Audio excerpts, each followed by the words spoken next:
जटणी रे युव महिला सरपंच को पूरी पूरी प्रशंसा कले सुर और मनमंथ।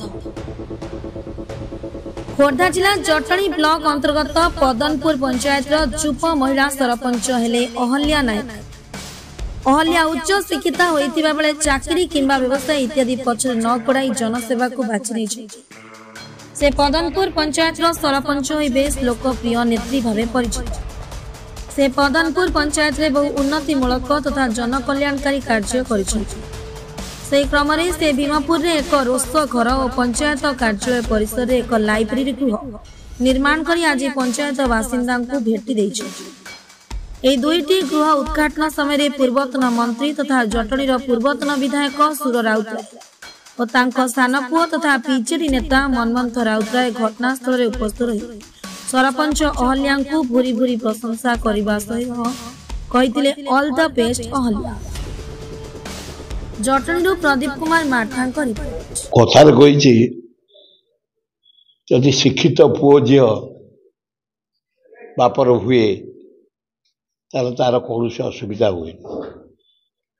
आम शिक्षित भद्र महिला एवं गोटे सुंदर भावे आज बहीसाई आमर भीमपुर गोटे रोष घर करिकी उद्घाटन आम आसु ये गोटे लाइब्रेरी पंचायत उपरे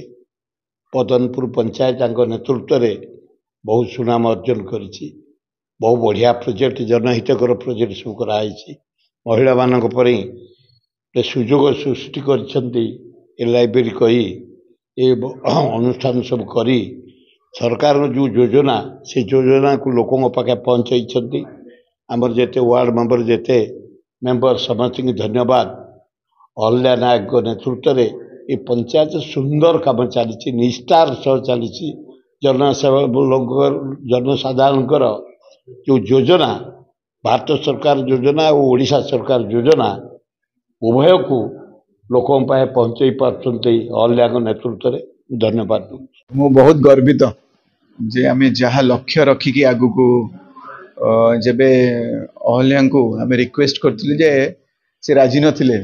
आम बहुत रिक्वेस्ट करिया पड़ला जे आपणकर एमबीए डिग्री पर से भाबुथिले जे बाहर को पड़ेबे चाकरी जो तांको ऑफर उडा आस्तिला किंतु आमको लागिला जे ई जो सुजोगटा आछि गोटे दक्ष महिलाटी जदि तांकर प्रकृत रे जो परिश्रम और टैलेंट तांकर अछि जे तांकर निज माटी पे खाली एमएलए एमपी ये नेतृत्व नुह नेतृत्व हो ग्रासरूट रे काम करवा आउ रिक्वेस्ट करथिलु इनिशियली टिके हेजिटेंट थिले तापरे तांको माटी पे कि तांकर जो माने इच्छा शक्ति और जो लक्ष्य थिला आज ये लाइब्रेरी देखला पर मते लागु जे आमे जो परिश्रम करिथिलु तांको साथरे मिसिकी जो लड़ाई करिथिलु आ विभिन्न अनुष्ठान को जाइकी पंचायत रो सबू जो पहुँची जो रिक्वेस्ट करथिलु जे आमे एबाजी दबा हमर गोटे शिक्षित झील आ देखिबे परिवर्तन आसीबो आ विभिन्न एमती काम हबो जोटा कि आगुर केबे हेई नथिला आ परिश्रमटा देखिबे खाली रिजल्ट देखिबेनी से व्यक्ति केते परिश्रम करिके आनी परछु एई टाइप रे लास्ट को रिजल्ट किछटा कोडी रही जाए सरकारी काम रे किछटा बाधा मनक मन तैयारी हे जाए किंतु से आनिकी करिकी देखैछन। आज आमे दीटा प्रोजेक्ट तांकर बहुत बहुत दरकारी प्रोजेक्ट गोटे शिक्षा पे जोटा कि अपन पंचायत ऑफिस रे पाई जिवे कॉम्पिटिटिव एग्जाम्स टू धरी सबू पेपर्स टू धरी बही गुड़ा सब ऑन द वे अच्छी मैक्सिमम बही गुड़ा आसीगला ये सकाळु 9टा कि 8टा सुधा खोलिबा और संध्या 7टा रु 8टा जाके खोला रहिबो दिन जाक समस्त आसिक ये जो पढ़ा महल जोटा कि घरे मिली नाही जोटा निज घर भितर आम विभिन्न समस्या रही जाऊे पढ़िया को सुविधा हुए नहीं कि जगह न था जो पढ़ा महलटा जो दरकार लाइब्रेरी चुपचाप शांति श्रृंखला से कंसंट्रेट करिया पढ़ा सी जो जगहटी जो खोजा जाए आउ जेटा जदि सरपंच निजे निज ऑफिस उपर एटा बनै कि लोकों को निमंत्रण कर सबू स्टूडेंट मान निमंत्रण आसतु एटा ओपन टू ऑल खाली ए पंचायत कौन आउ जो पंचायत व्यक्ति भी आसिक बसी एटी प्रिपरेशन करें पढ़ी पारे खाली कॉम्पिटिटिव नुह सबु प्रकार फिक्शन बही भी अच्छी बसिकी पिला माने आसिक पढ़ी पारे न्यूज पेपर पढ़ी पारे गुरुजन माने आसिक किसी छोट छोट शिक्षा भी दे पारे ये जो स्टूडेंट्स माने थाई पारती जो आसिक बसवे तो one of the most important projects मते लगुच मो लाइफ रदि किए मु उद्घाटन करी हूँ आज दि लाइब्रेरी आमती जानते स्वामी विवेकानंद लेखा भी ये अच्छी all power is within you you can do anything and everything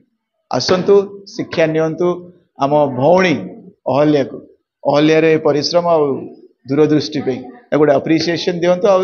सबुठ बड़ अप्रिसिएसन केबे हम जेबे आम ए लाइब्रेरी की यूज करवा दी पद कहया दरकार नहीं जो दिन आसिक बसिकी आप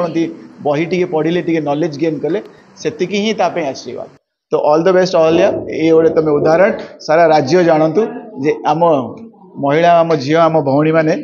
किसी कम नुहति जो लक्ष्य लेके आसते से लक्ष्य से पूरण करला भाया शक्ति अच्छी अहल्या नायक पदनपुर ग्राम पंचायत सरपंच आज दुईटी